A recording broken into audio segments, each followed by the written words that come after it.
Good evening. I'll call this meeting to consider open or called to order. Just to remind everybody, this is a continuation of the past meeting. It was referred to staff and our consultant at that time, and now it's coming back. So the purpose of the meeting is for council to adopt or reject the engineer's report, or to direct the engineer to make changes related to errors, emissions, design, or scope of work. Any questions or concerns regarding assessments will not be considered or addressed this evening, because that comes up at the quarter revision, which is not after this meeting, but it's at a later date.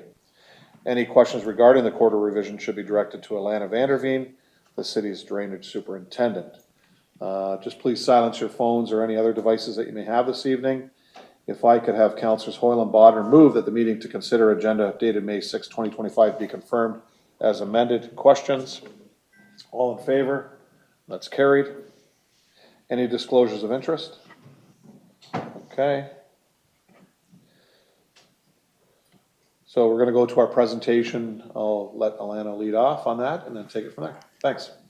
Thank you, Mr. Mayor. Through you to council. So at the last meeting, we were asked to you decided to refer the report back to the engineer, and staff considered a number of options that could be looked at to change the report.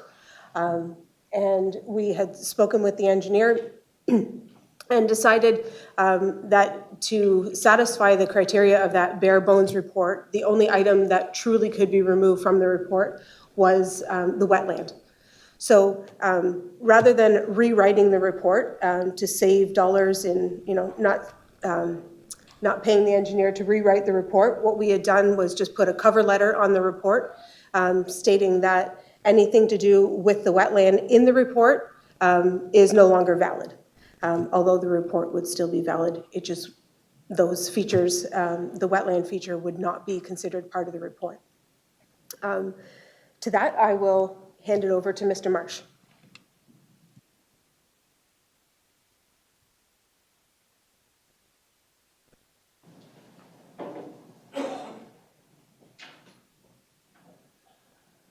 Yeah, just press the red button, Paul. Great, thanks.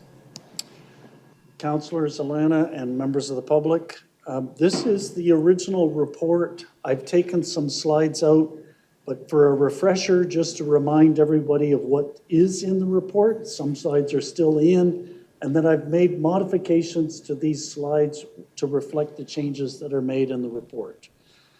So the original meeting was September 3rd, today's May 6th. So this is what's changed. We're going to review the Oil Mill Creek drain, look at the changes to the report, and a summary of actions. This is the history with a couple of significant milestones. Just to point out, the most recent report, year 2000, was only for the outlet. The report still governing grade lines is from 1977. The main drain is proceeding from the lake to the west and up along Pinecrest? Okay, Pinecrest Road. And there's 4 branches, the E1 branch that goes up and outlets over on Cedar Bay Road. E2 and E3 do a similar thing, but the E2 goes strictly north, E3 goes over to Cedar Bay. The west branch crosses Pinecrest and then goes up along the back of the dunes. The west branch is a very low slope drain, and going to the outlet is a very low slope. And from Vimy Ridge Road out is a bit of a challenge. You can see there's a little bit of a dip there. And that's part of the challenge, is the upstream watershed sheds water into the lower part, and it doesn't go out to the lake particularly fast. Culverts were inspected. We identified a few structural defects and replacements. Several culverts were identified as undersized, not the size that they should be. The outlet is controlled by a winch, and the winch is mounted on top of the gate, which is out at the water's edge, which is a bit of a risk operating it during a storm. There were some specific petition-based improvements requested, and there's recognized that there's a rock outcrop on the West Branch. It was identified in the original report. This part, I'm pointing to that already. This part right here is the subject of the 2000 report. It's an arched aluminum steel pipe that matches the concrete that was done in the 60s and connected it to Vimy Ridge Road.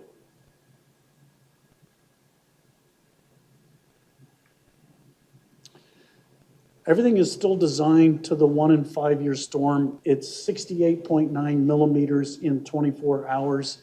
That's what everything's supposed to meet. With the removal of the wetland, the middle part will flood because there isn't space for the water to go anywhere. That was the point of the wetland, was to give the water some space to go. So I haven't rerun any of the modeling. I just know from the original modeling, there was some ponding that was shown in that part of the park. This is what the model looks like. And you can kind of see that through the outlet, I'm going to point right here, the tall part. Right here is the tall part. That's Vimy Ridge Road. And for the water to get to the lake, it has to be quite high behind Vimy Ridge Road. It's just if you picture it, for it to push through to the lake, you can see how it decreases in slope as it goes to the lake. So by nature, the water has to get quite high behind Vimy Ridge Road to push the water to the lake.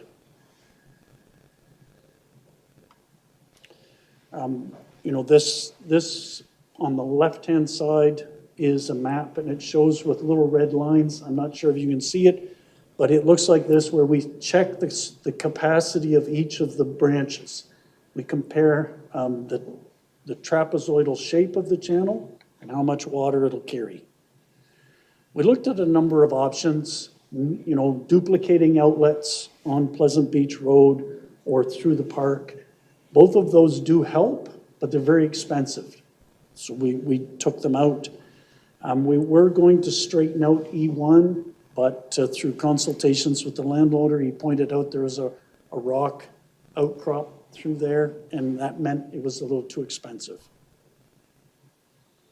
So the improvement opportunities that we did select is the control gate improvement, so that there is the opportunity for water to flow out even when it's closed. The West Branch, that rock will get removed so that it's a smooth grade. It still doesn't change the overall grade, but it means there isn't a hump in the middle of it. The Friendship Trail crossing has an undersized culvert that is being upsized. E3 has some channel improvements. E1, as it goes up out of the park, and I'm going to forget the gentleman's name, but it goes up towards the subdivision. There's 2 twin culverts that are too high. They need to be lowered, and as part of that lowering, there's a grade improvement that reaches the subdivision. We're proposing a pool and riffle grade control in the main drain of the park.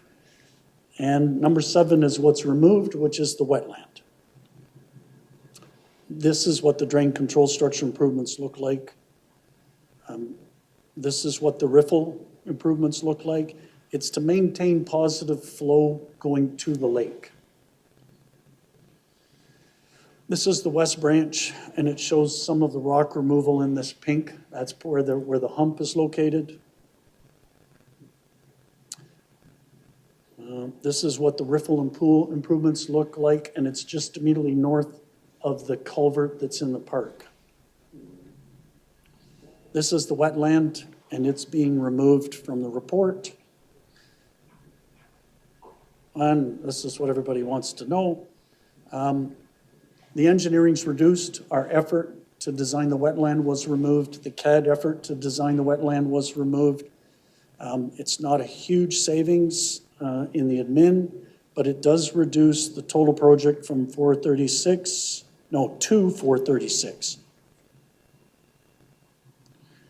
So of that, it's reassessed using the same principles as before, which is largely outlet liability that distributes the cost.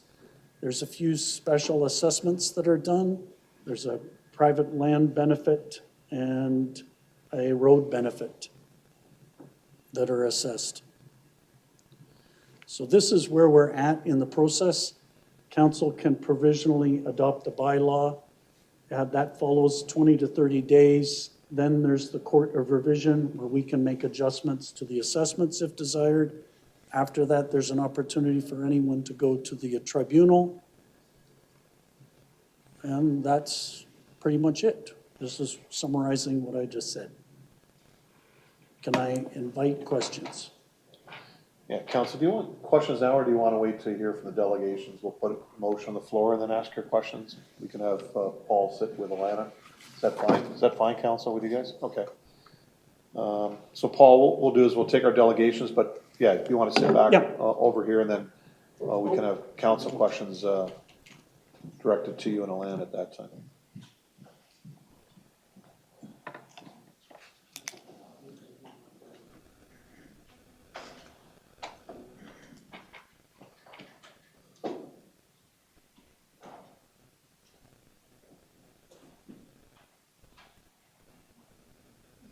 Okay. So now is our delegations. We do have 6 delegations. One is a written delegation, so 5 that are here, then I'll go put it to the floor. Just a reminder to everybody, you have a 10-minute time limit. And again, we're not speaking about the assessments. That's at the Court of Revision, which is a different meeting. We're just talking about the report tonight and questions with regards to that report. So the first person I have, when you come up, there's a red button on the speaker there. Press the red button, state your name and address, and then we'll go from there. The first written delegation is Christine Allen, which the clerk's office already has. So John McAdam.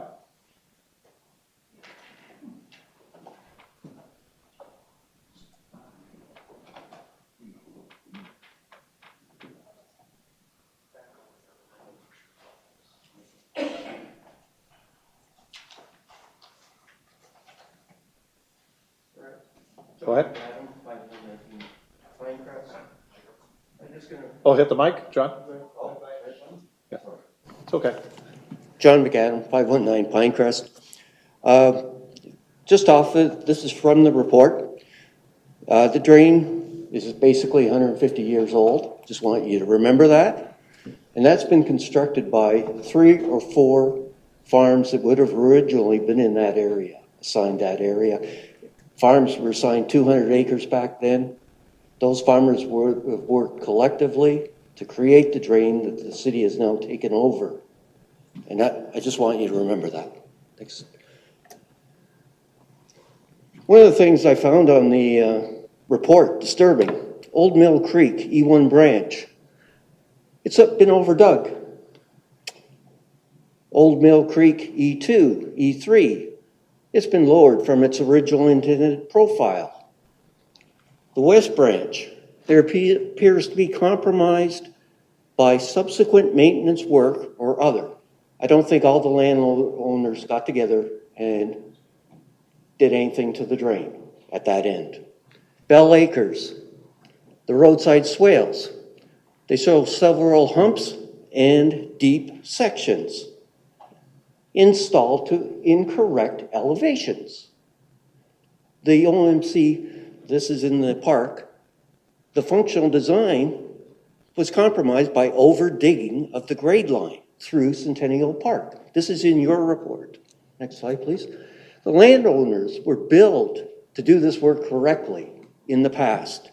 Now the city is saying, we didn't watch what the contractor did, but we want you to pay to fix it.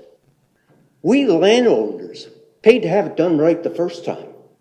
Now you want us to pay to find your mistakes, pay to repair your oversights, and pay to observe the contractors who did it wrong. Next slide. This is from your report. A survey was completed of the drain at a cost of $15,000. So you're telling us we're going to pay $15,000 to find your mistakes. CAD effort by the city, $73,000. Administration portion, $74,000.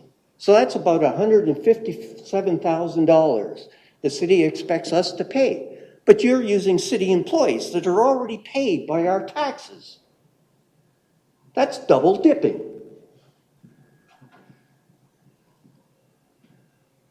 Now, the other interesting thing, you're ignoring 54 properties along the lake, specifically Fire Lane 2, Fire Lane 3, Vimy Road, and Fire Lane 5. They pay nothing towards the cost of this drain, but they benefit directly. They go down roads that are not flooded because of the drain. So if the drain wasn't there, they wouldn't get to their places, but they're not paid a red cent. Does that sound fair? Next slide. I suggest you pass a bylaw to include those 54 properties.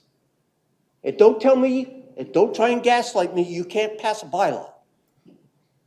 Because you've already circumvented the Drainage Act. You passed a bylaw that allowed you to take 10 meters of property on both sides of the drain. Ron, both sides. Excuse me, excuse me.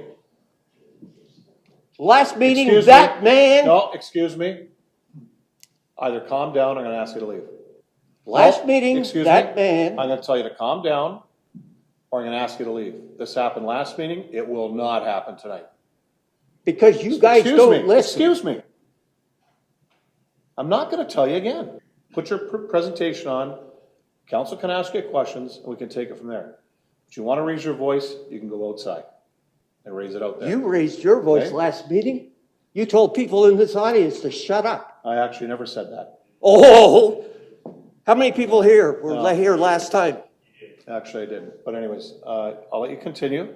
Just calm down and be civil on this, please. All right. I expect the city to pass a bylaw to include those 54 properties. Because you say that you can change the act when you want to.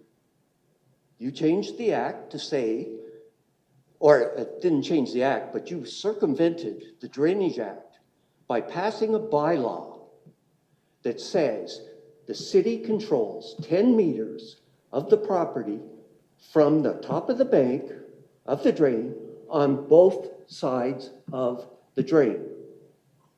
And Ron Bogner was part of that council. He would have been there because he has served enough terms to have been part of that process that happened back then. And that was passed without any input from any landowner. Because I'm the landowner. And if you tried to pass that bylaw and you sent me a letter, you'd have seen me pretty hot and heavy back then. So you've already distorted the act by passing bylaws. So you better pass one to include those 54 properties. Next slide. Assessment of farmland. I know you specifically said we can't talk about assessment. Correct. But this, I'm not asking for an assessment with regards to an individual. I want council to look at what they're doing with the assessments. And I'd like to recommend passing another bylaw. So if you would indulge me. I'll give you some leeway, yes. The assessment on farmland, you can read what I've got there. But basically, what I'm saying is, you're assessing farmland at rates that those farmers cannot recover from. There is no way, given the current status of what they earn per acre, which is about $100. And that's I know that personally from my own experience, and I know it's backed up on the government's website. It's there. You can go and look at it. The properties, those farm properties paid for that drain for more than 150 years. They shouldn't be paying any more to improve a drain that only needs to be improved because of houses that have been put in the area. Does that make sense?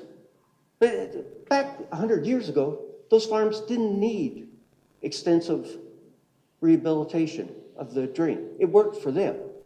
The reason it doesn't work today is because of the number of houses in the area. Those farms, all farms, should be only charged for their residential portion.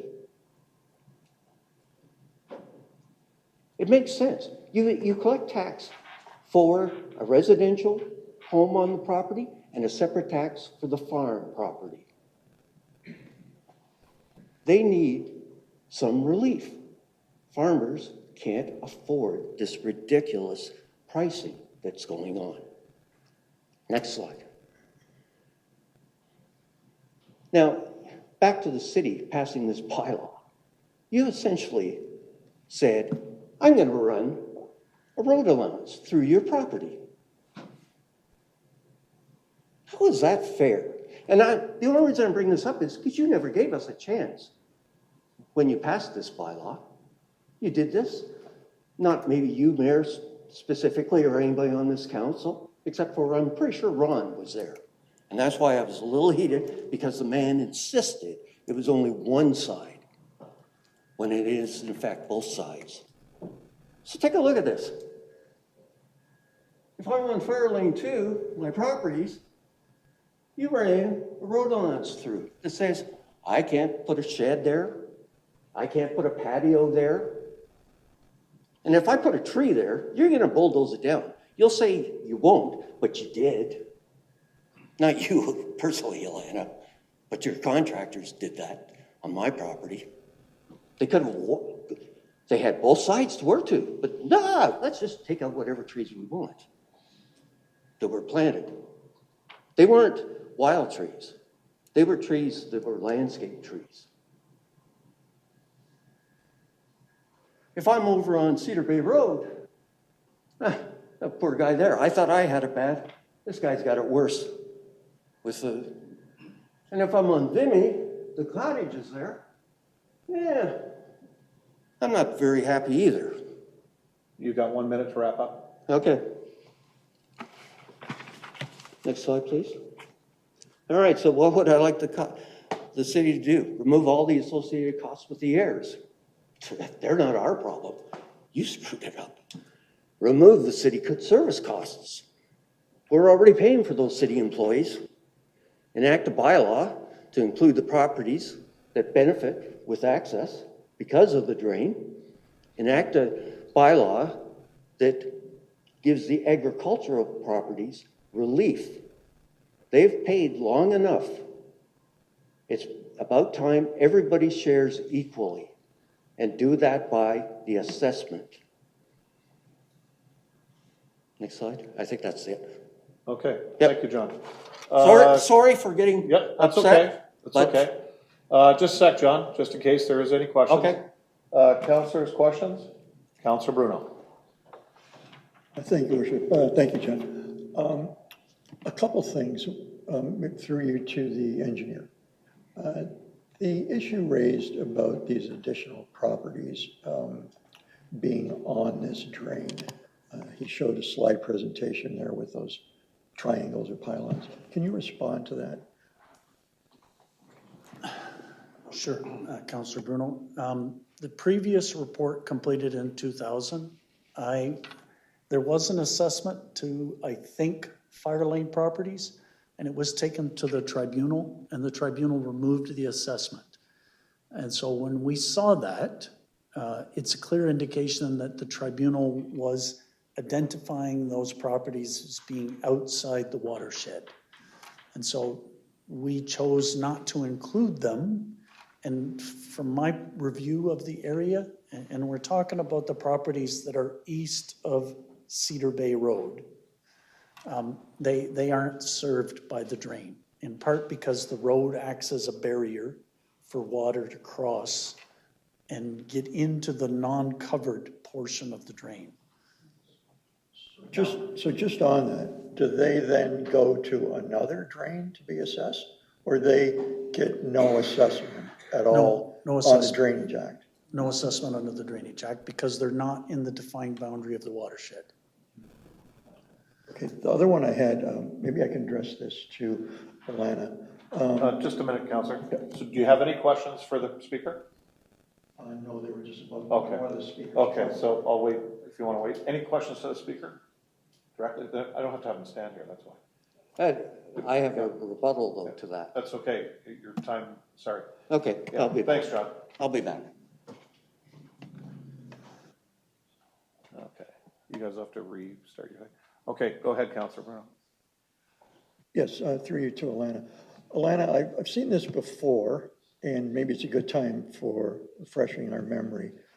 Sometimes I've seen in drainage reports where internal staff does the work, in this case CAD, and sometimes it's our cleaning people for the ditching, all of that stuff. So how do you assure that whether it's a CAD or another service, that our prices are in line with if we just contracted it out, like in some drains? So I get the gentleman's concern that those people are already being paid here, but they are being seconded to that job. But more importantly, they're usually seconded because our price ends up less than an outside contractor. If it doesn't, then we go to the outside contractor. But could you clarify that? And in particular to this drain on those two issues raised. Lana? Through you, Mr. Mayor to Council. Yes, through you, Mr. Mayor to Councillor Bruno. So like water, where the term always is water pays for water, with drains, drain pays for drains. So anytime maintenance is done, when we hire a contractor or we have staff, all of their time is captured and is charged against that report or that maintenance schedule. For this, it is a little bit different. We did, when we originally appointed Mr. Marsh, we knew that he did not have CAD services in-house. Originally, he had started a couple of other projects for us, and we paid the first few bills on those and started to realize that, hey, we could do this cheaper. Which was the case in the beginning. I don't know if it ended up being that way, but we just had a discussion earlier that the last CAD fees that Mr. Marsh looked at hiring out was about $105 an hour. So our staff rates are not near $105 an hour. So we still believe that we are cheaper having all of those staff hours on that. Now, Mr. McAdams said that, we're already paying for that. So why are we paying specifically for that? So back to my comment of drain pays for drains. Whatever work staff does on a drain is charged to that particular drain. I had something else, but it's gone. Okay. Counselor? Question referred to in John's presentation was, and now I just forgot what it was. Bylaw to circumsede the act. And I'm assuming, I should have asked him when he was up here, that you were referring to the Drainage Act? That's correct. Yeah. You circumvented the Drainage Act. So can you speak to whether, or Mr. Marsh, whether we can circumvent the Drainage Act with a bylaw? Alana? Through you, Mr. Mayor. No, we can't. What we did, it was through the zoning, the planning zoning bylaws. I believe what Mr. McAdam is referring to is that where 10 meters from top of bank, you can't build. So it's a little bit over what our old engineering reports call for, but the newer the equipment, the larger it tends to be. So we need that 10 meter working space to be able to get the equipment in, to be able to level the spoils and not damage property that's there. What we typically do, and it's now defined in all of our newer reports, that we have one working side. In our very large drains, we have 2 working sides because it doesn't matter how big your equipment is, you still can't reach all the way across. This drain is not that large, so we're able to do that with just 1 working side. Counselor? You all set? Okay.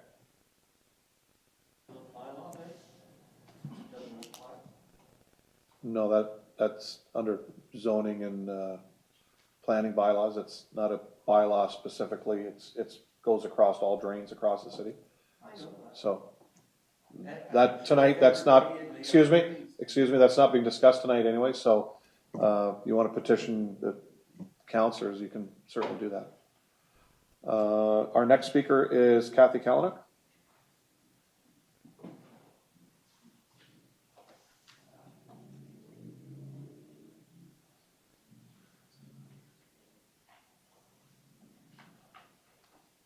I was wondering if you could have a look through these and tell me which one of these final assessments you do your 2000 drain report.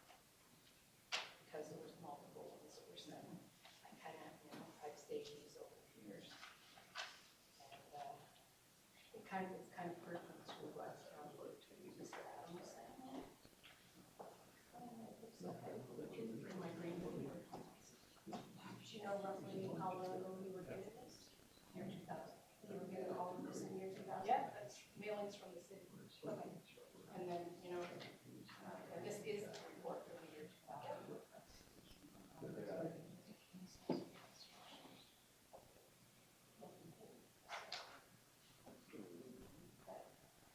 So my clock isn't ticking yet. It's going to start soon. It was mentioned about that, and I just wondered which one of those it was, because those parcels were assessed. Okay, yeah, press the button, name and address, please. Kathy Kalanick, 851 Pinecrest. Okay, so I have a paper, so I'm going to be limiting myself.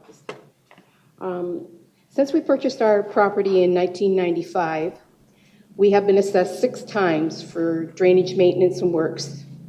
In December 2003, we were assessed $160.51 for 9 years of maintenance.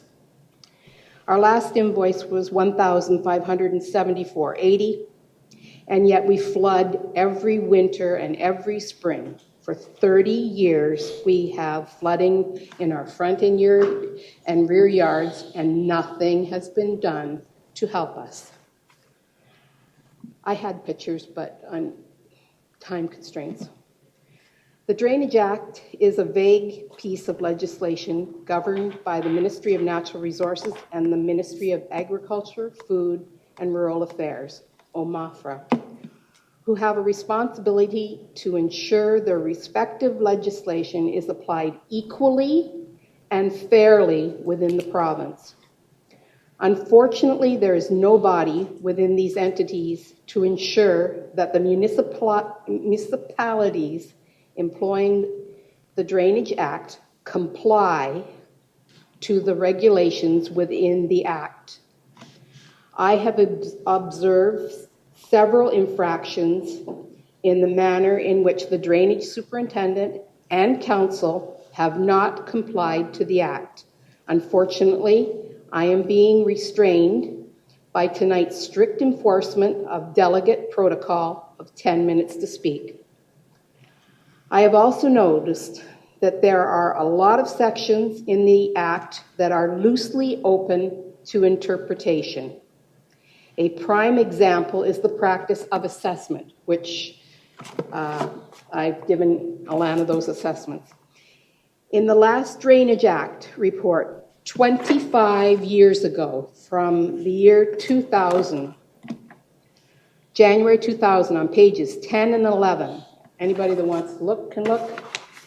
The engineer states that in order to have an equitable assessment, the residential properties that benefited from past drainage projects that enabled them to build within the watershed, and therefore expanding the number of homes from 15 from the original drain to 236 properties should be assessed on an equitable, universal amount. The amount is to cover not only the use of past drainage works paid for by larger farm properties, but for the use of existing roads to gain access, as Mr. Adams said there, to gain access to their properties, and the cost of previous drainage reports. Unfortunately, EWA engineering does not follow this practice.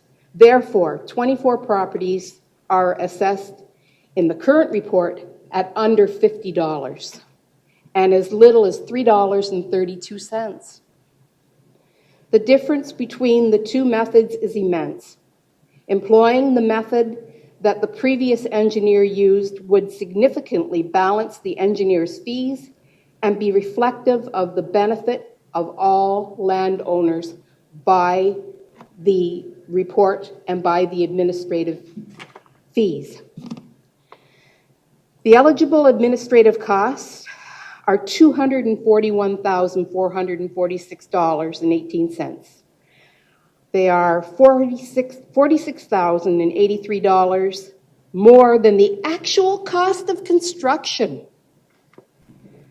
This should not be the case, that the benefits to be derived from the drainage works are disproportionate to the fees of the work. Why are the extraordinary administrative costs, such as the engineer's fees, not amortized without accruing interest over the life of the report? The last report sufficed for 25 years, which means present properties are benefiting from the funds paid by the owners in the year 2000. At the September 3rd, 2024 meeting to consider, the decision of council was to refer the report back to the engineer to consider redesign and reduce the scope of work to work that only needs to be done, a cost-conscious report. $436,808 is not cost-conscious. Employing the City of Port Colborne CAD staff, although Alana says differently, rather than through a third-party CAD provider is irresponsible. Charging interest fees on funds transferred from excess funds in the general levy account to make up for the perceived lost opportunity investment gains is callous. If you don't understand what I'm saying, we're borrowing money from the general levy. They are borrowing money from the general levy to pay for pay for our drainage, but the city is charging us interest on it, on money that we paid in there, so that there is an excess in the general levy. But now they want us to make up for that lost opportunity that they're not going to be able to make by taking our money to the bank and putting it in an investment. I'm almost done. Unless the City of Port Colborne clearly borrowed funds from a financial institution, then there is no debt to charge the drain. Lost opportunity costs are not legitimate chargeable costs, but rather unacceptable creative accounting practices.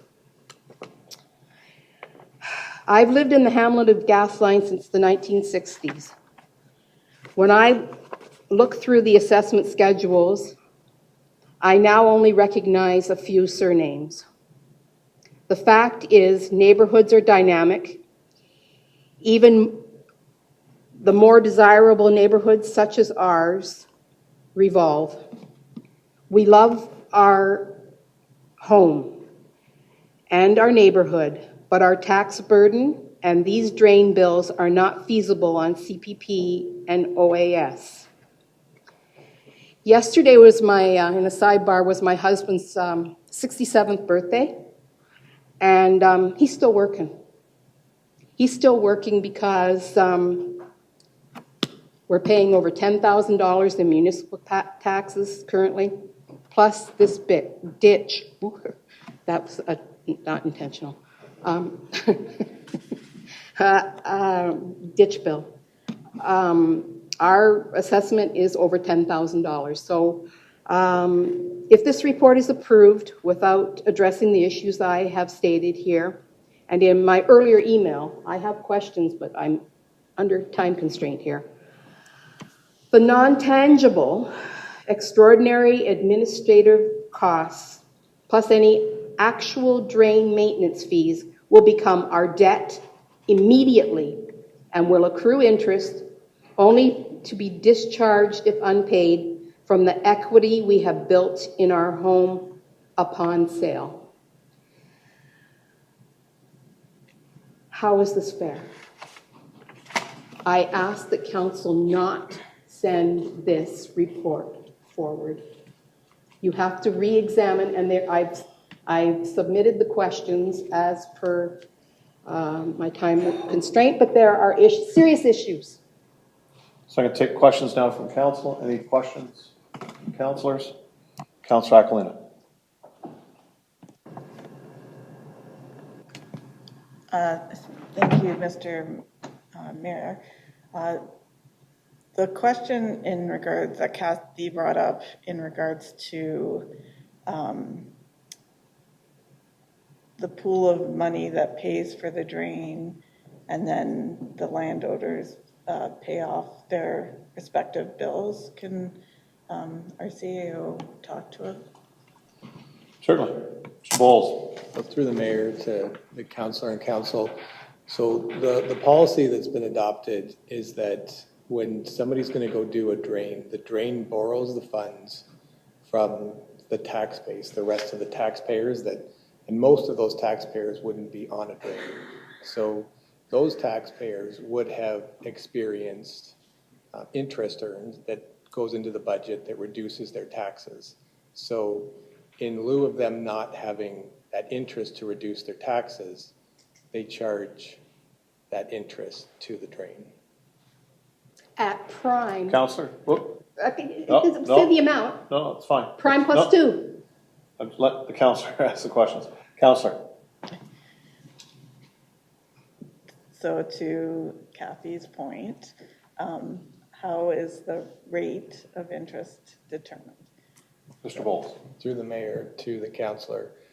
It is prime plus 2. It's a process that exists at other municipalities as well. The prime represents the interest and the 2 represents the cost of the administration with respect to amortizing this work over a period of time. Okay. Councilor? Anything? Go ahead. Just one more. I did read your questions earlier today, and I had an opportunity to speak to Alana. So I don't know, Alana, if you're prepared to address any of Kathy's questions, or? Through you, Mr. Mayor, I can. Do you have specific, or do you want me to just go through the list? Am I allowed to ask that question? Can I ask the councilor that, yeah? I guess as many as you can, I think Sure. would help. Did you manage to find which were the final assessments there? Yes, I have those there as well. Was there 0? Was there 0? No. Sorry, I don't understand the question. What do you mean, was there Because zero? you said that they got 0. They on appeal, then it ended up that they got 0 assessments. And they Some didn't. of the property owners you're referring to. Yeah, along the lake. So I believe this is the revised assessment from the tribunal. That's what that states. Okay, one thing. Yeah, so Lana, Okay, so back to the questions that we're Yeah. trying to answer. So these are for future maintenance. Those are for construction. That top one is for, I believe, what was from the tribunal, but I mean, just looking at it quickly. In any case, so your questions that you had, why are the non-tangible eligible administrative costs, $46,000 more than the actual construction costs. I believe that's something that Mr. Marsh could answer because it's his report. Sorry, is that?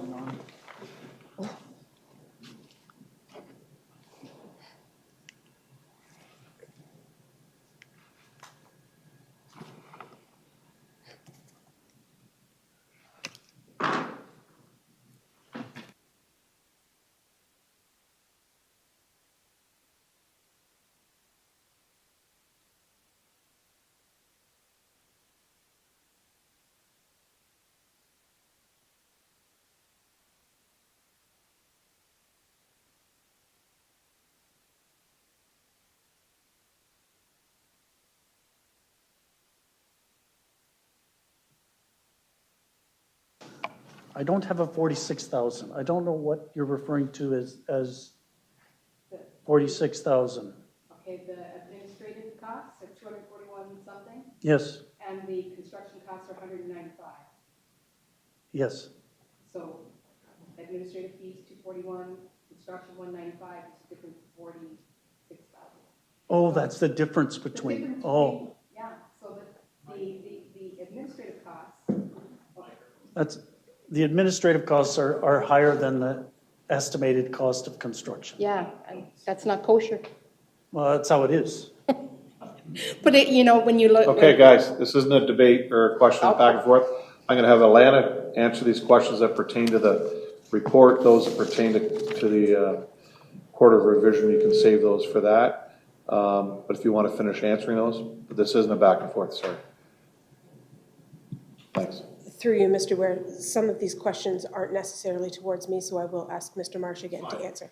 Why aren't the extraordinary costs, administrative costs that occur once, such as engineers' fees, not amortized over the life of the report? I originally had Mr. Marsh wanting to answer this, but I'm going to answer it. We don't know what the life of a report will be. Yes, the last one was 25 years. We're working on another report in another area of the city that was from 1918, and it's just being revised now. So we have no idea what the life of the report is. When the Drainage Act was set up, it was not set up in that fashion, so we are following the act as it is written. When did the city become a for-profit entity, referring to the interest? Mr. Bowles has already answered that. Why did the city have staff perform the CAD services rather than going to a third party? We've already answered that. Why did the city not require a cost-benefit statement per the Ontario Drainage Act per section 71, or 7(1). So again, that would be more of a Mr. Marsh question on how his assessments are. The short of that is that every engineer assesses costs differently. There are two that I know of that assess in the exact same manner, but I will let Mr. Marsh expand on that. So are you referring the section, the cost-benefit analysis? Yes. Yeah. So the cost-benefit analysis would typically be done at the beginning of a project where it's a preliminary design report. That's where the cost-benefit analysis is identified. It's typically only done on a Section 78 report where there's something significant that's being done. In this case here, the original grade lines from 1977 are in feet and inches, and I've converted them to be metric, and I'm adjusting them in a few places. So there's not dramatic change, and so there isn't really, in my view, a need for a cost-benefit analysis. It could be warranted for the wetland. That was an opportunity to do a cost-benefit analysis. It wasn't done for the wetland, and the wetland's been removed from the report. The next question is, why are there 3 different dates listed in the drainage report? It was stated at the last meeting that it was an error, the July 23rd date. I forget what the year was. I believe it was 2018. Yes, that was an error. That, again, as stated, that was an error in the report. Because we didn't have Mr. Marsh rewrite the entirety of the report, although that is just one page, We did just have a slap page on the front for cost-saving measures. The original appointment was October 28th, 2019, which is in my staff report. Why are the applications of the Drainage Act requirement improvement process, Section 78 of the Drainage Act, not followed? I don't entirely understand this question as it's written. The Drainage Act has been followed with Section 78. We've gone through the process of the on-site meeting and made it a very public process. We had appointed an engineer. We did all of that. We're now here at the meeting to consider. So we are following the Drainage Act as we understand it. What is the definition of an on-site meeting? In the Drainage Act, there is not an actual definition of on-site meeting.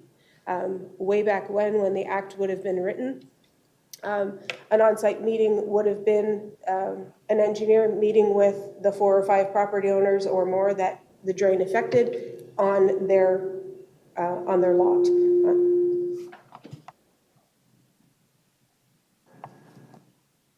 We're good? Sorry, okay. So it would be meeting at their residence. The fact that there's 250-ish or so properties in this drainage report, it's very difficult to have an on-site meeting. Makes it very difficult to hear when you're in a field. So we move to this type of format or a Zoom format in the case of the meeting that we had during COVID. It was an exercise to continue to move the drain process forward rather than stalling it out because of the constraints that we had. Why does the city not have to adhere to proper notification procedures? Is the city aware that most of the owners of residential lands in the watershed did not receive the February 2nd, 2022 notice of on-site meeting? Yes, so this again was addressed at the last meeting. I do not know what happened with that mailing. I can tell you that I have a list here of every resident. I can tell you that every resident had their name and address on an envelope and it was sent in the mail. So what happened between the post office and the individual addresses, I can't answer that question. And then your question further asks about attention property owner, this not being a proper heading. Again, because we didn't use clear envelopes back then, we were able to address the letters attention property owner versus having the proper mail merge that we do now of every individual name on the letters. The names were on the envelopes, as I stated. In the K-Smart engineering report, January 2000, in the assessment explanation, the engineer states on page 11, in order to have equitable assessment, Mr. Marsh has already addressed that. 1, 3, 4. Thank you for numbering your pages. I appreciate that. And I believe that is all the questions from Ms. Kalanick. Thank you. Councillor? Thank you, Elena. I'm good. Councillor Bruno? I'd just like to comment, Mr. Marsh's answer about the residents' comment of the $46,000 difference. I think that answer could have been better explained by you do your work and it's billed by the hour and that's what the cost is. The construction cost is if they dug a 3-foot bigger ditch or depth or width, obviously their construction costs would have been up, but your engineering costs would have been the same. So in that case, the construction costs could have been higher than your engineering fees. Is that fair to say? Through you, Mr. Mayor.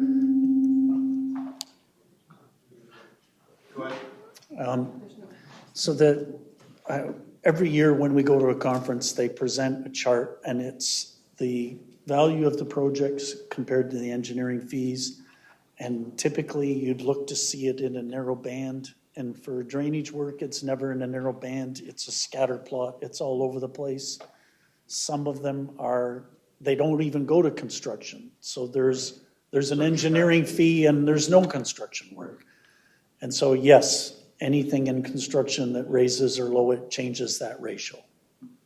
But there isn't a standard ratio that's the normal one. It's all over the place. I guess I just wish you'd have given that answer to the constituent. Thank you. Mea culpa. Okay, you're all set? Okay. Counselor Bonner. Thank you, Mr. Mayor. Through you to, I guess, Alana. So in Kathy's case, she is questioning whether some things were done right, or the other gentleman had an opinion on assessment in that.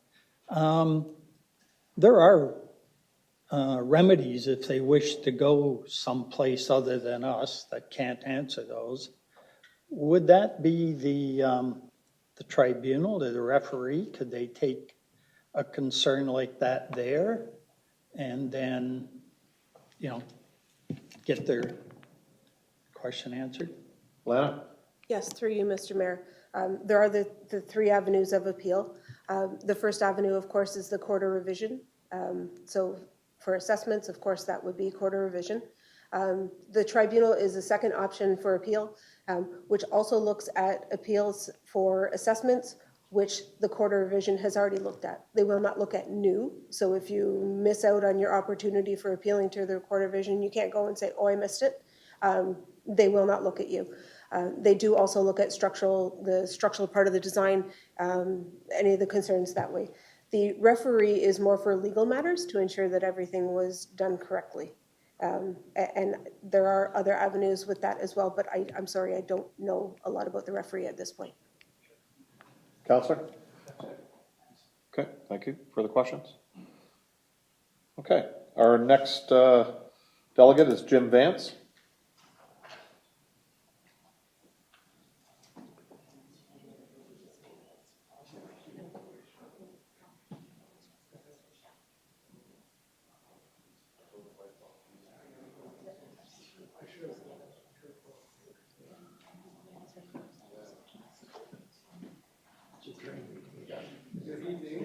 Oh, just a second, excuse me. Just a second. Press the red button. Red button? Yes. Hi, I'm Jim Vance, Address, please. Hamilton, Ontario. Your address in Hamilton. 6 Northgate Drive. Thank you. Sonia and John are going to be speaking on my behalf. Thank you very much. Have a good day.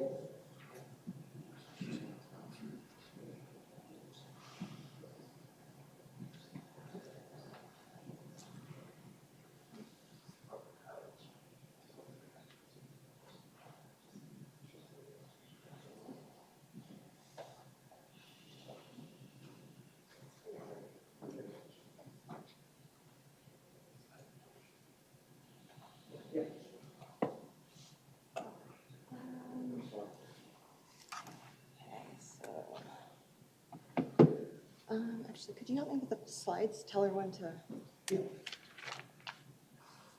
Yep. If you don't mind, I'll assist Sonia. It's fine. Sonia and a number of the residents in the area went around. They have a petition, as you can see, with regards to it. So we're presenting a petition to council to reject the engineer's report. We've done our due diligence to try and contact every property in the watershed. Slide 2. Yep. So you can just slide through all. Yeah. Slide 2? Okay. So as a result of the petition, a color map was created to visually show council the results. Red-colored properties are to reject the report. Yellow means the property was unoccupied or seasonal, or in a few cases had renters to provide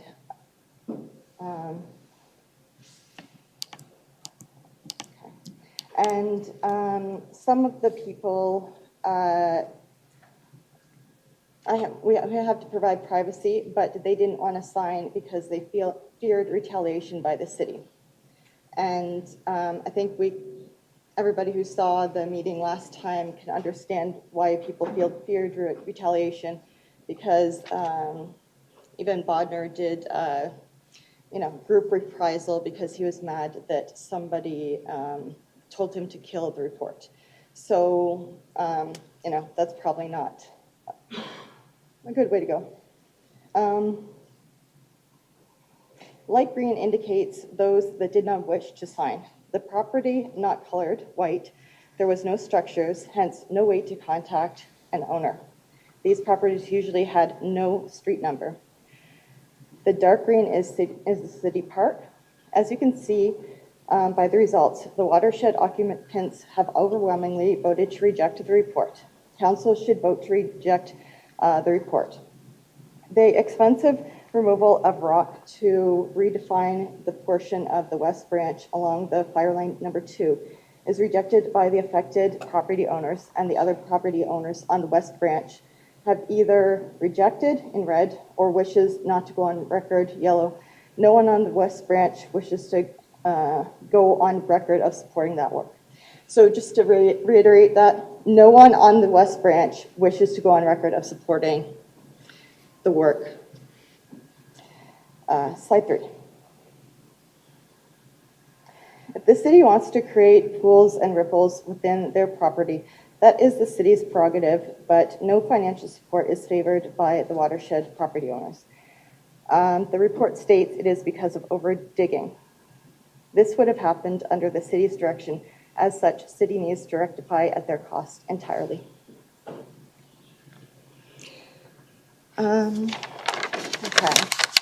so this is like a different little presentation, I guess. Okay. Okay. Sorry?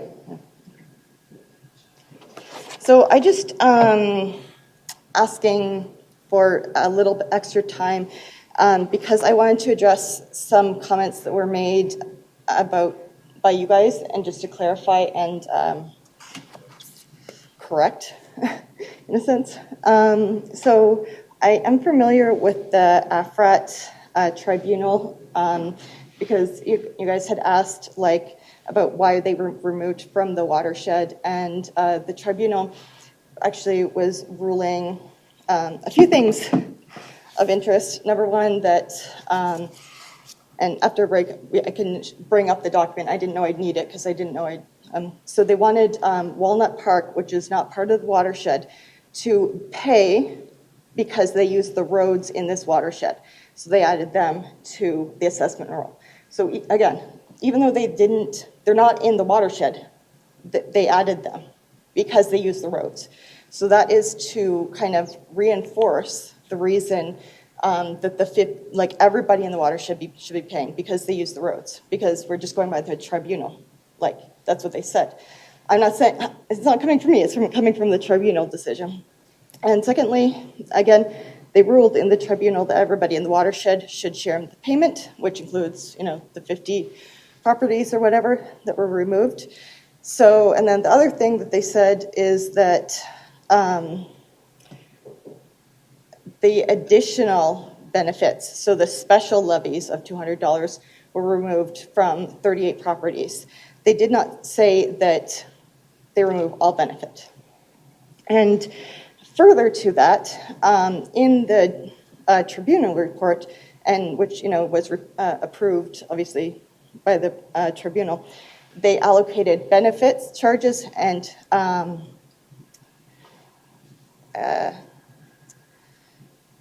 liabilities.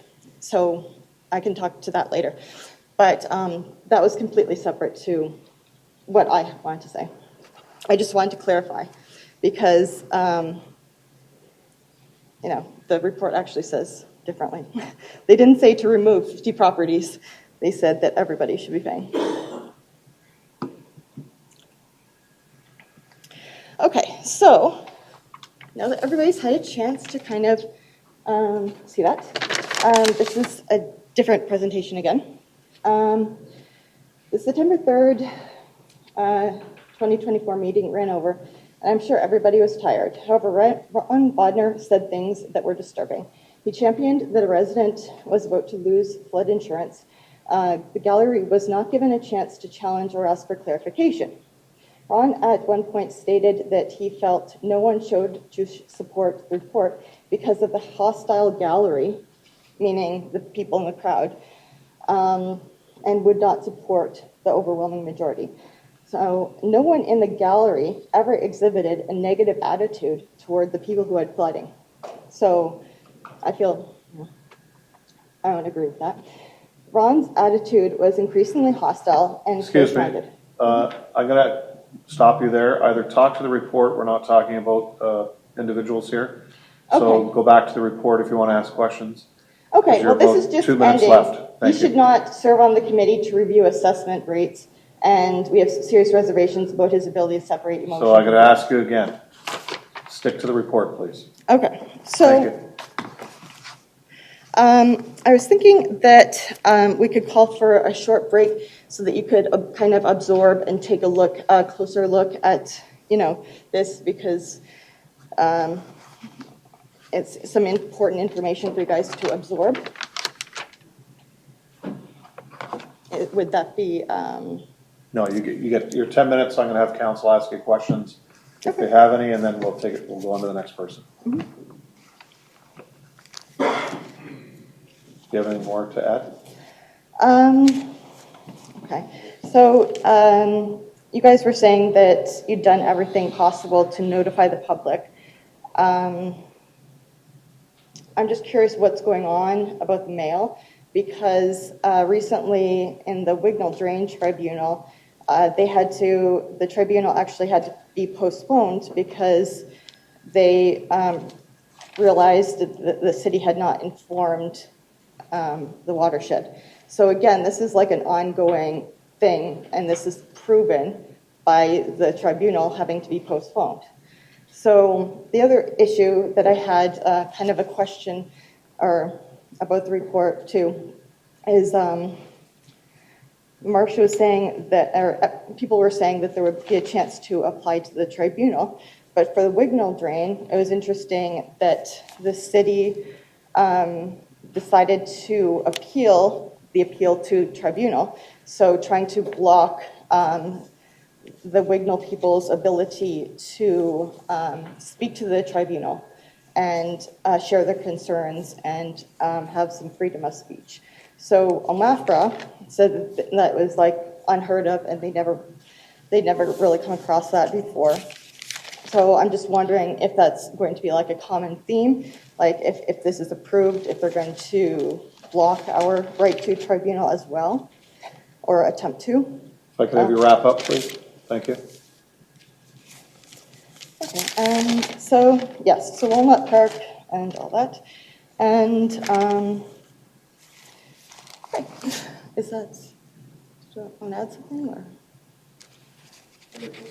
Okay, I'm going to go to questions from councillors, please. Thank you. Okay. Councillor Baggio. Thank you, Mr. Mayor. Thank you very much for your presentation, but I'm unclear on what your petition wants. Okay.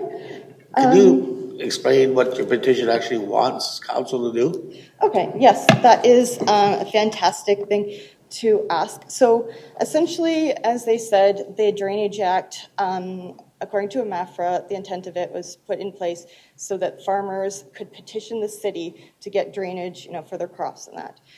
So this is a section of the Drainage Act, and it says that if enough of the people within it decide that they don't want the work to be done, then the drain can be abandoned. So just to kind of clarify, a ditch is like under common law, and a drain is basically the same physical thing. Like it's, in my property, it's part ditch and it's part drain. Physically, it's the same thing, but the drain has been created by legislation, so it's under a different law, kind of like Quebec and us. So this is Section 84. Basically, if you go into the Drainage Act, it says, these requirements and that. If you get these signatures, then the city has to abandon and stop all works. So this. I'm going to interrupt you. I can see you want us to reject the engineer's report and order the abandonment of all the above. Is that correct?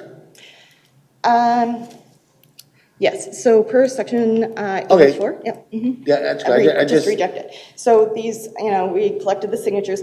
So just again, obviously you don't have time to read and go through all the signatures and stuff. So that's why we put together a map so you could visually see just how much area rejects it and how few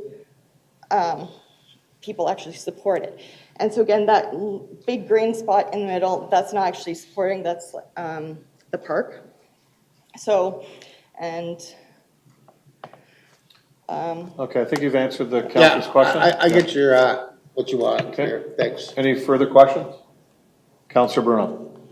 Thank you. I just need some clarity on the speaker's point, so, and perhaps staff could help me out. So through you to Alana, speakers talked about if the majority of people in the drain don't want it, then we can, or the drain is just abandoned. I've never heard that before, but I wanted to ask you about that. Alana? Through you, Mr. Mayor, my understanding that's under a petition request, petition of the Drainage Act, not necessarily petition of what they've pulled together. Council does have the option to abandon a drain, which is a little bit of a slippery slope in my opinion. Where is the water going to go if we do not have a legal outlet through properties? Our roads would flood, our properties would flood, that area would be underwater all of the time as opposed to some of the time. Councillor? One last one. So you, on Bell Acres, so you carved out a survey of those folks as represented on the screen, right? Somebody went around and asked all 14. yeah, and a lot of the, unfortunately, there's a lot of seasonal people. So when we were going around for the petition, of course, they weren't at their cottage or whatever. There's some vacant places. So,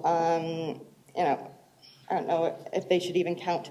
But the thing is, on a personal note, I felt that this was important so that we could all see the agreement versus disagreement, because we have to remember, nobody asked for this except for the city. The city put in the petitions for this to happen, did not inform people for 6 years. And Okay, so then, you've sorry, I'm going to stop you there. Your 10 minutes is up. You've answered the councillor's question, I assume? Yep. Councillor Bruno? Yep. Okay. Any further questions? Councillor Bader. Thank you, Mr. Mayor. Through you to Alana, maybe. So the tribunal ruled on those properties that were taken out of the watershed, and the presenters alleged that there was a whole bunch more things to that. Do you have a thought process on that? Alana? Through you, Mr. Mayor, to Councillor Broderick, I think Paul might be better at answering that question than myself. Mr. Marsh? Through you, Mr. Mayor. We read this a long time ago, but the presenter, I'm sorry, I don't know her name, but she's correct, is that the tribunal set aside the $200 special benefit that was assigned to properties along the lakeshore. I believe it's south of Vimy Ridge Road. There's a specific number, and I think that's correct. The Walnut Park part, my recollection is that they were removed from assessment and identified as being outside the watershed. And my understanding is you cannot assess someone who is not within the watershed. Councillor? There were like, I think 3 or 4 rulings from the tribunal. Those are just 2. We'd have to check the actual ruling to get all of the words 100% correct.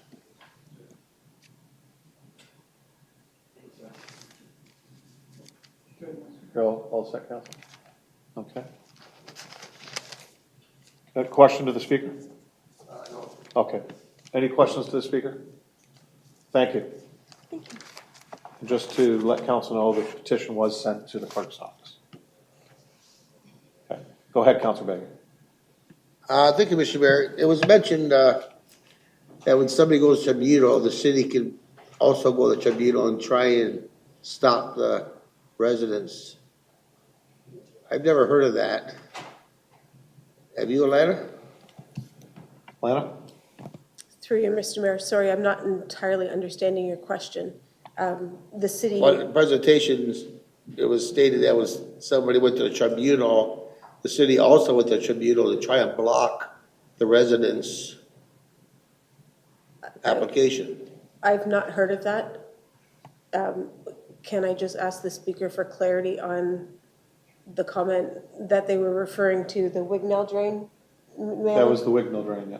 So this isn't for the Wignell drain, this is for the Oil Mill Creek. Staff admit, yes, there was an error with the Wignell drain mailing. Just the time of year, it was near Christmas and we failed to send that. That is not the case with this. Notifications were sent. So. Counselor? I'm good, Mr. Mayor, thank you. Thank you. Okay, our next delegation is from Sonia Sowden.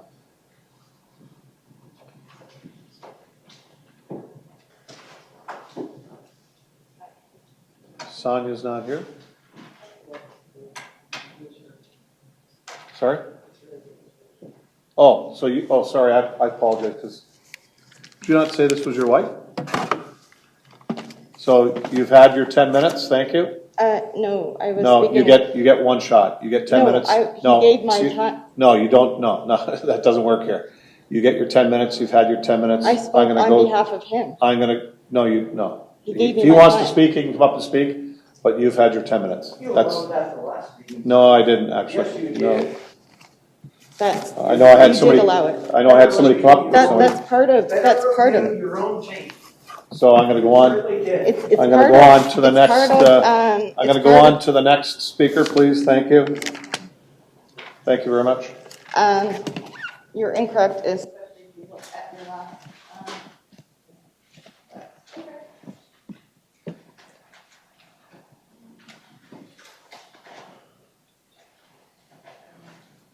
So our next speaker would be Dee Sowden.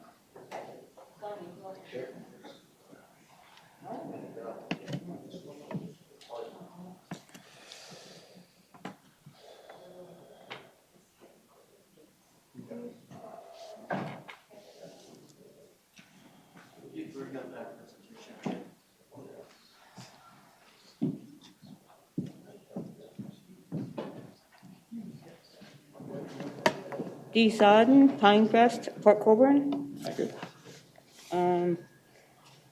The staff is recommending adopting the report. However, the landowners have overwhelmingly voted to reject it with only 13 landowners, 6% expressing support. As such, they must reject the report. The city should respect the landowners and reject the report. What else do you want to do? We can painfully do this, or you could let me speak. It's her time. Okay, what do you want me to say? She can relinquish it to me or not? No, you've had your 10 minutes. I let her finish. She asked to be on the delegation. So Okay. What do you want me to All read? right, just go right to the start of the presentation again. I am presenting this petition. Just go to the slide 1, please.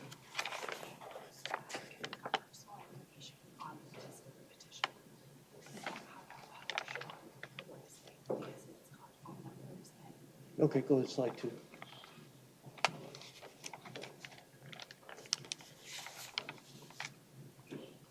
I'd ask the counselors to pay attention to the screen. Slide 2, slide 3, slide 4, slide 5, slide 6. If you can shrink it.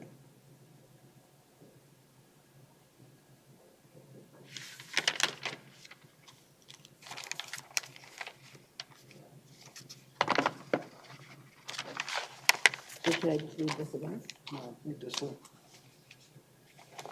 You've got her here.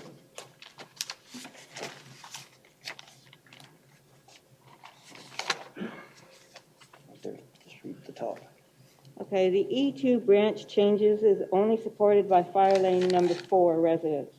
I'm sure if the charges go to the Fire Lane 4 properties, if the work was to go forward, for the work that benefited Fire Lane 4, no one would object, otherwise work must be rejected.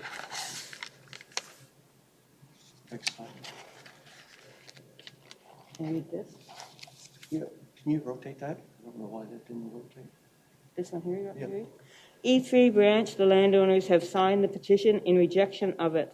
However, the work appears to benefit the city ditches so that if the city is footing the bill, we would not stand in the way. The landowners are 100% against it for financial reasons.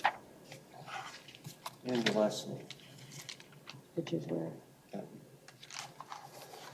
The staff is recommending adopting the report. However, the landowners have overwhelmingly voted to reject it, with only 13 landowners, 6% expressing support of such. They must reject the report. The city should respect the landowners and reject the report. Is that it? Great. Just a sec, in case there's any questions. Questions, council? Seeing none, thank you very much. You're welcome.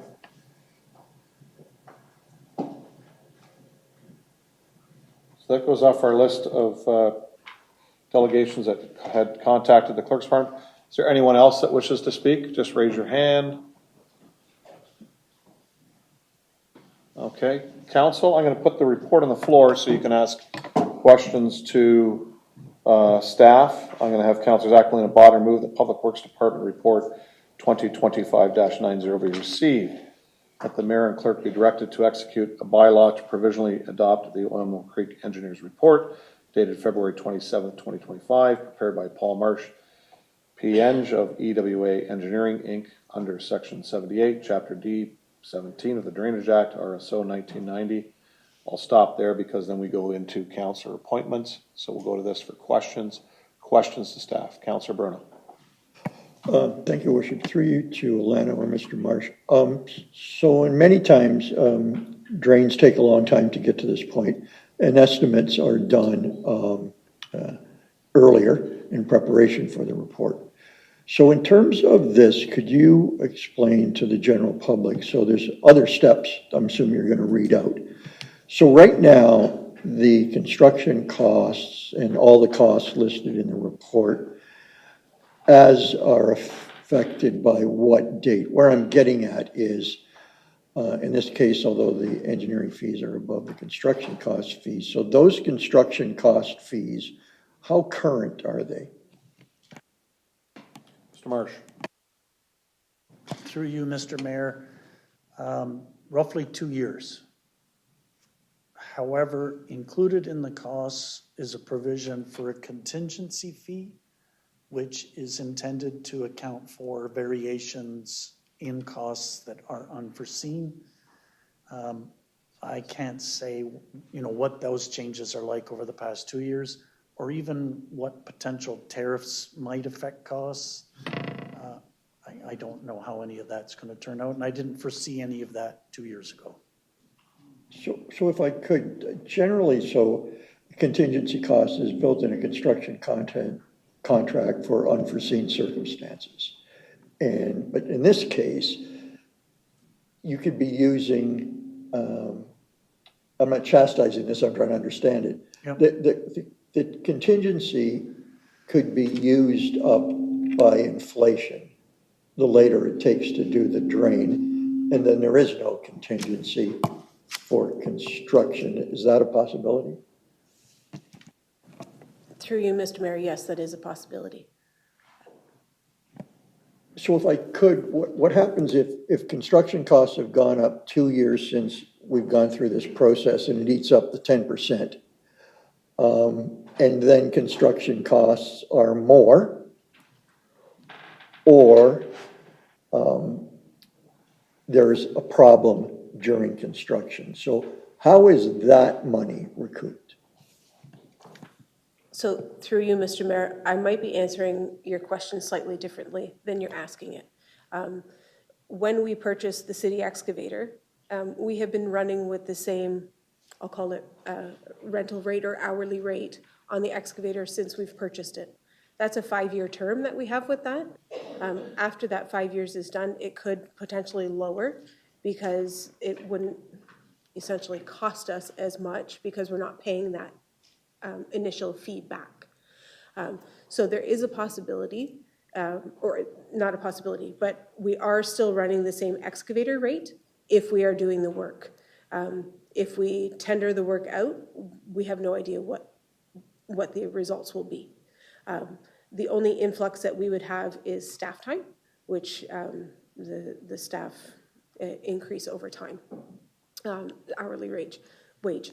The other thing that we don't know is culvert costs. As Mr. Marsh mentioned, the tariffs have drastically changed the costs of things that we're buying. We are very diligent on what we're purchasing. We do get quotes to ensure that we are getting the best rate that we can. We never just source one and say, yeah, good enough. We do what we can to control our costs the best that we can. Thank you.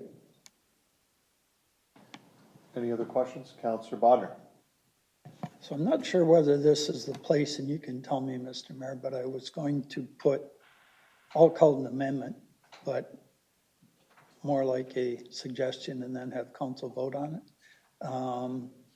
Is now the time to actually bring that up, or is it later on? This is regarding. It's to do with how people pay for their drain. And asking to extend the 5-year limit.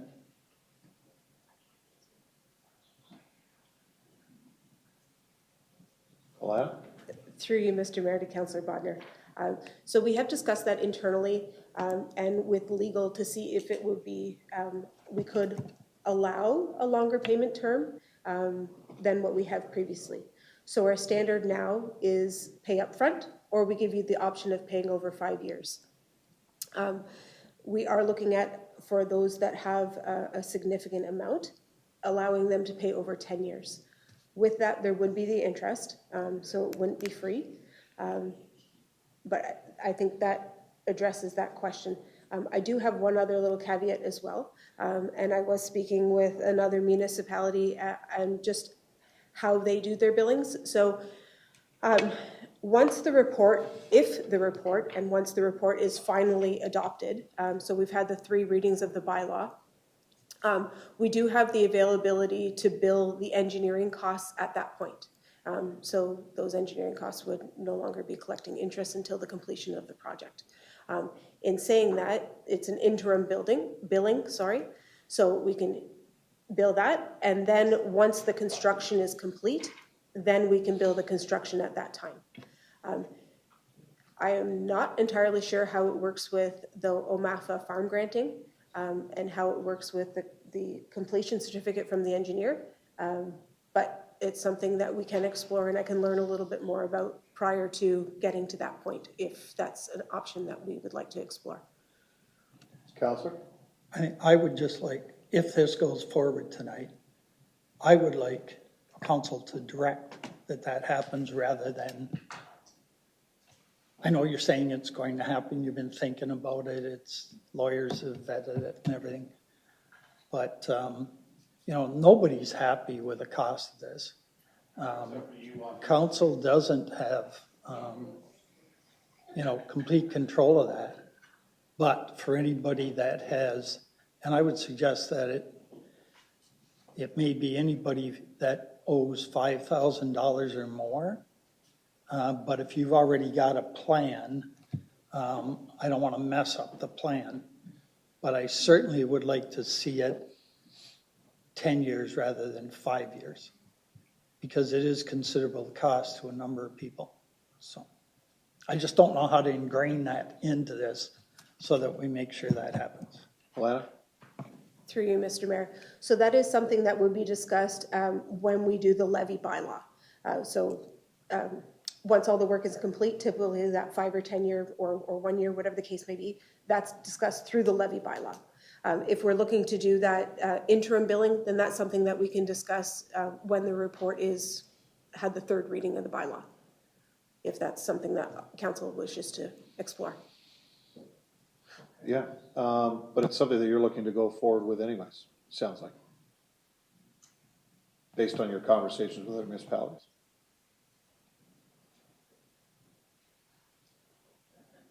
So just to make it simple,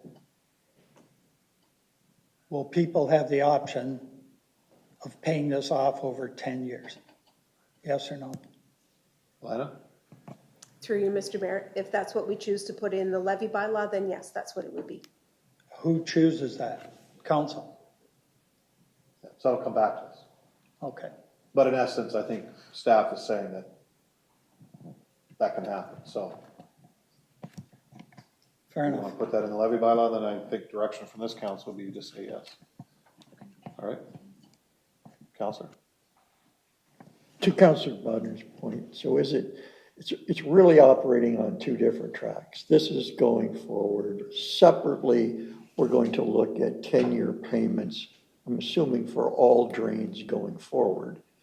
And that one would hope that that would come back and be adopted or not well before these folks start, this process is over. So the two would just marry up and the program would ensue for drains going forward. Lana? Through you, Mr. Mayor, we do have the ability to look at every drain specifically as they come up. If we choose to look at all of them and just do one blanket, we're going to give it the 5 or 10 year option, we can do that as well. It's only one more column in the spreadsheet when we're preparing the levy bylaw. So it's not a big deal to add one more caveat or option in. It is a little bit more staff time to be able to do that. And we will have to have parameters around people specifically telling us what they want. If they don't tell us an option, then they would get slotted for one option because I hate to say this term, we're not mind readers, but we need to choose a path.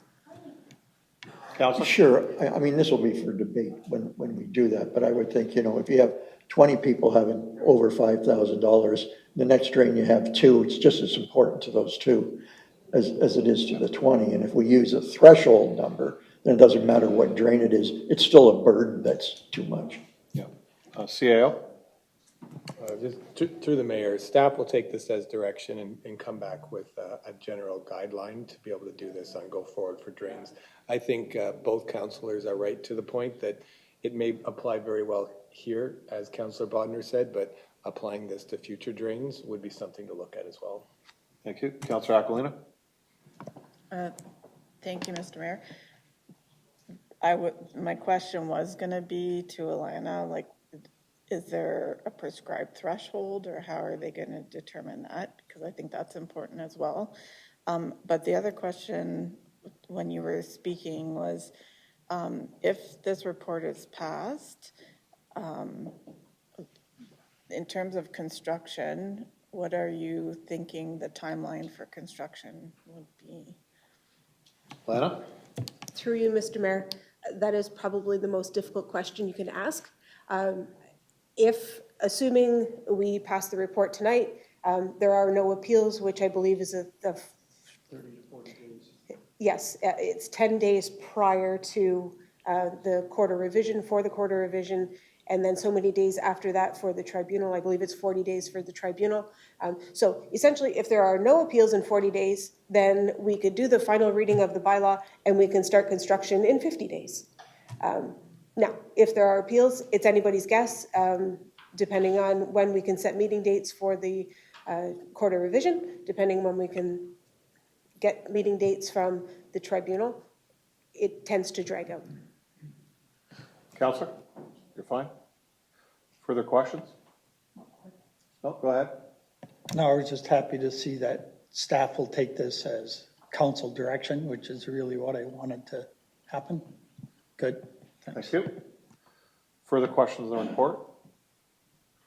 Okay, so with that, we do have to have 4 councillors, 3 that are on the quarter revision and 1 as an alternate. Do I have volunteers? Or do I go to voluntold? Councillor Beauregard has put his name forward. Counselor Hoyle has put his name forward. Third counselor? Counselor Elliott and Dan.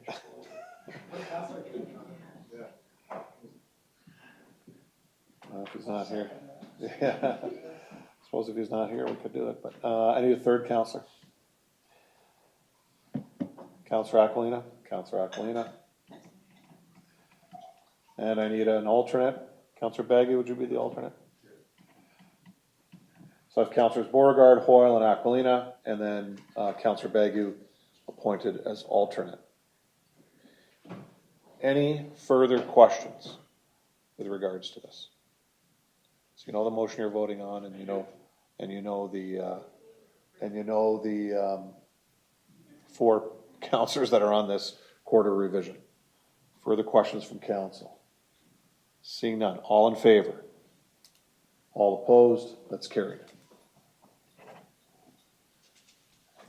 So we have two bylaws, council. We have bylaw 73463725. If I could have councilors Bruno and Bagu move that. Resolve that bylaw number 73463725, the Oil Mill Creek Drain bylaw, be provisionally adopted this 6th of May 2025. Questions? All in favor? That's carried. 6.2 is bylaw 73473825, moved by councilors Beauregard and Aquilina, the bylaw to adopt, ratify, and confirm the proceedings of the council of the corporation of the city of Port Colborne at its meeting to consider of May 6, 2025, be enacted and passed. Questions? All in favor? That's carried. Thank you. At this time, our meeting is complete. I will adjourn the meeting at this time. Thank you.